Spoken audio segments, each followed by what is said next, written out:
Bonjour à toutes et bonjour à tous, bienvenue sur la chaîne Découvrir, Investir et s'enrichir. Vous êtes sur la playlist Bourse, mon portefeuille PEA-PME numéro 6. Donc on va tout de suite rentrer dans le vif du sujet, on va aller voir un petit peu mon portefeuille, comment est-ce qu'il se comporte. Alors au niveau du total portefeuille titre, on est à 478,93 €. Le solde en espèces disponible est de 23,36 €. L'évaluation des titres est de 455,57 €. J'ai une moins-value latente de 403,80 €, soit une moins-value latente de moins 46,99 €. Ça va pas être facile à rattraper tout ça, on va pas se le cacher. Au cumul de versements, donc j'ai versé 1050 € pour le moment sur ce portefeuille. Ma performance 2024 pour le moment est de plus 0,75%. Ah, tiens, on est en positif pour une fois. Performance de septembre 2024, plus 3,36%. Donc là, pour le moment, c'est plutôt pas mal. Ah, c'est plutôt pas mal. On va pas s'enflammer non plus, on est à moins 46,99. La performance du CAC 40 est positive à plus 0,96% actuellement. Alors ça, je sais pas, c'est à vérifier parce que j'ai l'impression qu'il y a une petite erreur à chaque fois sur ce chiffre qu'il nous annonce. Mais bon, il faudra le revérifier. Et ensuite, la performance 2024 du top trader Boursorama, plus 64,91%. Donc là, on est typiquement dans du marketing, plus 84,91% par rapport au marché. Par rapport à quel indice, qu'est-ce qu'ils ont surperformé, j'aimerais bien savoir.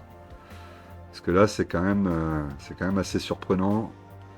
Les mecs, ils feraient presque mieux que les quelques dizaines de personnes qui sont capables de bien trader, et il n'y en a pas beaucoup, hein. Donc, bon, je reste toujours méfiant sur ce genre de chiffres. Alors, on va aller voir le portefeuille maintenant. L'investissement en bourse peut provoquer une perte partielle ou totale de votre capital. Vous ne devez en aucun cas copier ou reproduire les prises de position. Je ne suis pas un conseiller financier, mais un particulier qui investit en bourse à titre personnel. On a toujours ABC arbitrage avec 40 unités, un prix de revient à 5,35. Le cours est actuellement à 4,48, donc je suis bien en moins-value, hein. Moins-value latente de moins 16,16%, ce qui représente 34,60 €. Ensuite, on a la Française des Jeux, pas la Française de l'énergie, pardon. Je confonds. 4 unités, 32,56 €. Elle est actuellement à 31,50. On se rapproche. Moins-value latente de 3,25%, et ce qui fait 4,25 € de perte latente pour le moment. CBO Territoria, donc 30 unités, le PRU à 3,52.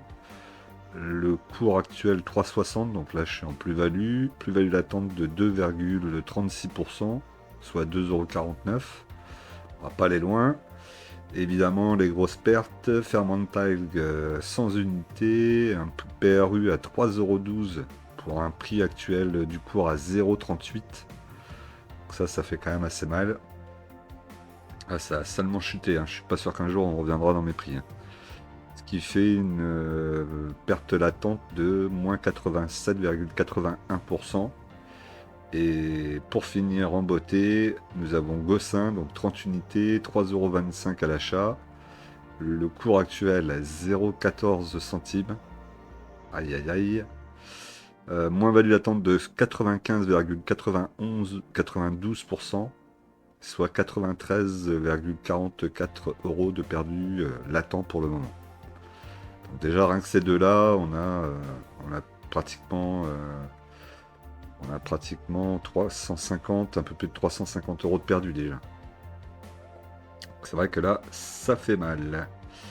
On va regarder quand même celles qui sont les trois là, parce que les deux là, je pense que c'est pas forcément utile d'aller regarder. On peut peut-être regarder un petit coup d'œil sur ABC arbitrage, pardon.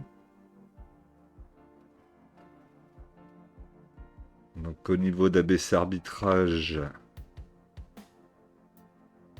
On a le carnet d'ordre là, ici. Ouais, bon, de toute façon, là, c'est fermé, donc c'est pas très important. On regarde plutôt ici l'historique des données. Au niveau de l'historique des données, donc on voit que sur un an, on était à moins 23,33, sur 3 ans, moins 35,65, sur 5 ans, moins 28,80, et sur 10 ans, plus 1,69. Bon, on a quand même eu pas mal de baisse et pas souvent de vert pour ABC Arbitrage sur ces dernières années, hein. Ça, c'est peut-être un point qu'il aurait fallu faire un peu plus attention. Les cours progressent toujours sur AB Arbitrage. Ouais, alors comme il y a les taux qui baissent, c'est une société qui était quand même assez sensible aux taux. Donc, la baisse des taux devrait peut-être lui permettre de revenir à des prix un peu plus élevés. On verra bien. Ici, au niveau des risques ESG, on est à élevé, 30,2 sur 100. Ce qui commence à faire. Si on regarde ici, alors pas comme ça, plutôt avec les bougies. Ah oui. Original comme graphique. Sur la journée, on va regarder sur...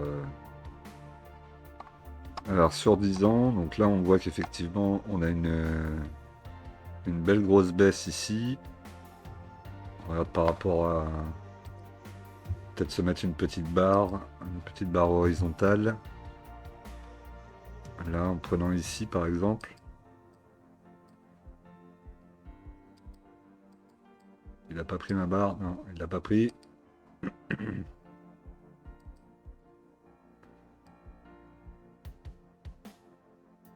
Voilà, en fait, ça serait des niveaux intéressants, a priori.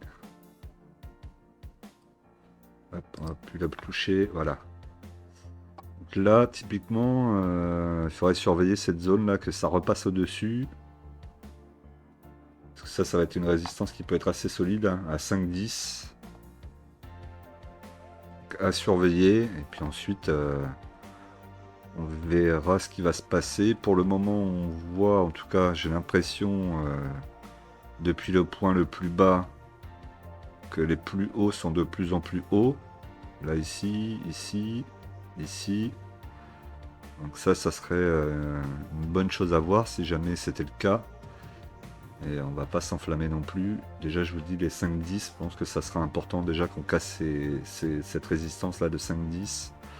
Et on aura fait un petit boulot un peu plus intéressant déjà à ce moment-là. Alors ensuite, on va aller voir donc la Française de l'énergie. Donc au niveau de la Française de l'énergie, si on regarde les données historiques, on a quand même un petit peu plus de vert, hein. Sur 3 ans, on a plus 55,17. Sur 5 ans, on a plus 88,62. Il n'y a que sur un an là où elle souffre un peu, mais sinon, dans l'ensemble, 3 et 5 ans, c'est plutôt pas mal. Les risques ESG, donc là, on est très énervé. On est en sévère, plus 40%, plus, 40 et plus. Là, on a 56,4 sur 100. Ok, donc ça, c'est pas top. Consensus des analystes, on a à l'achat. Un analyste à l'achat, a priori. Objectif de cours sur le mois, 60,33, potentiel de 91,53%. Eh ben, j'espère qu'on va t'entendre, hein, parce que là, ça serait intéressant. On n'a pas de dividende. Il me semblait qu'elle versait un dividende, mais là, visiblement, c'est pas le cas. Bénéfice net par action qui baisse, estimé entre 2023 et 2025, il va baisser. Ça, c'est pas terrible. Le PER est à 14,32 fois les bénéfices. Quand même assez élevé, puisqu'on est sur des small et middle cap.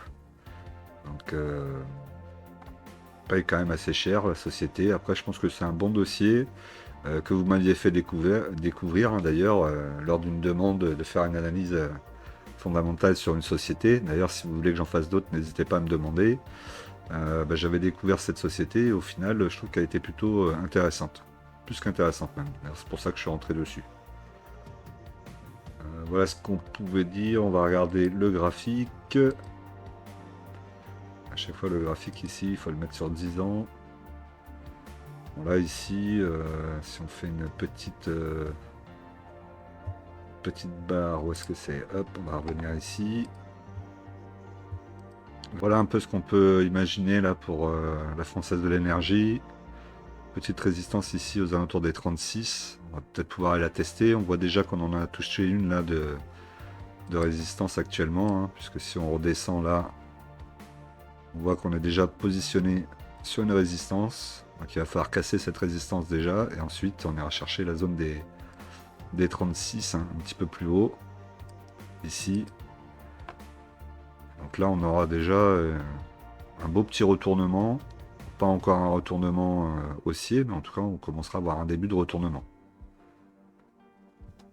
Bon, voilà pour les deux actions. On va pas regarder pour CB, on verra ça la prochaine fois.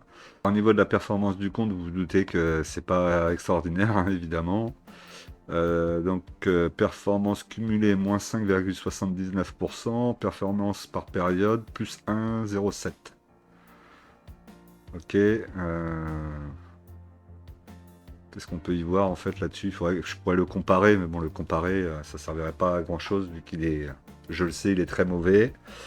On a au niveau du rendement actuel pour 2024 plus 2,34%. Pas extraordinaire, mais bon, on prend. Au niveau de la répartition, donc ABC Arbitrage 39,38%. La Française de l'énergie 27,66%, CBO Territoria 23,71%, Fermentalg 8,34% et Gossin 0,92%. Ça fait pas lourd. Société financière, donc c'est le plus gros, hein, évidemment, avec ABC Arbitrage. On a 63,08% de secteur sur la société financière, services aux collectivités 27,66%, matériaux de base 8,34% et au niveau de l'industrie 0,92%. Et après je suis full action, j'ai pas d'ETF du tout dans le portefeuille. En même temps sur le PEA PME, je crois qu'il n'y a pas de possibilité d'avoir d'ETF. Dites-moi dans les commentaires si jamais je me trompe, hein. Peut-être que j'ai loupé une chose, sachant que je ne suis pas très porté non plus vers les ETF de façon générale, ça a pu m'échapper. Au niveau de ma répartition géographique, eh ben, je suis aussi full Europe, hein, vous voyez, uniquement en Europe. En même temps, c'est un PEA PME, vous ne pouvez pas investir ailleurs, si ce n'est par le biais des ETF et que sur le PEA. Ben voilà, c'est à peu près tout ce que je voulais vous montrer sur le portefeuille. Donc pour le moment, il évolue pas énormément. Il faudrait que je pense à y mettre un peu d'argent dessus. Peut-être s'en occuper prochainement. Voilà, c'était tout pour moi. On n'oublie pas qu'en investissement, les impatients payent pour les patients. Et pour ceux qui souhaitent débuter en bourse, n'hésitez pas à aller voir. Vous avez un petit cadeau offert dans la description avec un guide pour commencer à investir. Allez, je vous dis à très vite.